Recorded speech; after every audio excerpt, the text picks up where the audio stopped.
আর সর্বনিম্ন আগে যেটা ছিল সেটা ছিল ১,০০০ টাকা। তো সেক্ষেত্রেও একই জিনিস, সেটা হচ্ছে যে ২০,০০০ টাকা যাদের মূল বেতন ছিল তারা পর্যন্ত কিন্তু এই ১,০০০ টাকা বিশেষ প্রণোদনা পেত।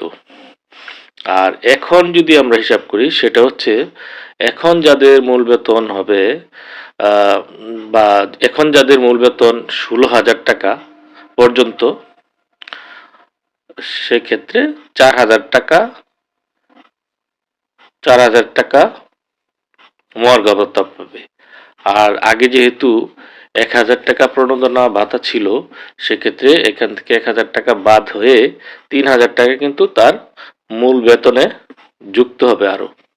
এখানে আমি একটা হিসাব পেয়েছি, সেটি হচ্ছে যে ২০১৪ সালে যখন মহার্ঘ ভাতা দেওয়া হয়েছিল তখন এটার রেশিও ছিল 1:4। আর এখন যারা এ বিষয়ে এক্সপার্ট তারা হিসাব করে বলছেন যে এখন এটি রেশিও এসে দাঁড়াবে 1:2।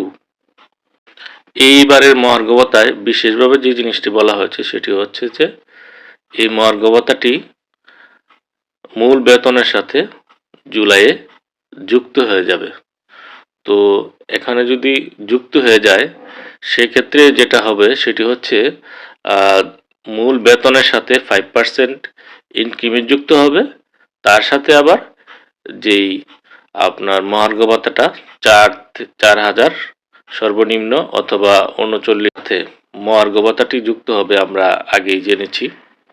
সেজন্য তাহলে মূল বেতনের সাথে জুলাই মাসে 5% ইনক্রিমেন্ট যুক্ত হয়ে তার সাথে আবার মহার্ঘ ভাতাটা যুক্ত হবে।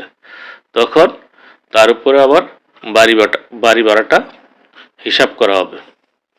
তো এতটুকুই ছিল আমার কাছে আপডেট। তো সামনে যদি আরও কোনো আপডেট পাই তাহলে সেটি আপনাদের সামনে নিয়ে হাজির হওয়ার চেষ্টা করব। কেমন লাগলো অথবা আমার বক্তব্যের সাথে যদি আপনাদের কারো দ্বিমত থাকে সেটিও লিখতে পারেন। চেষ্টা করেছি। সাথে থাকার জন্য ধন্যবাদ।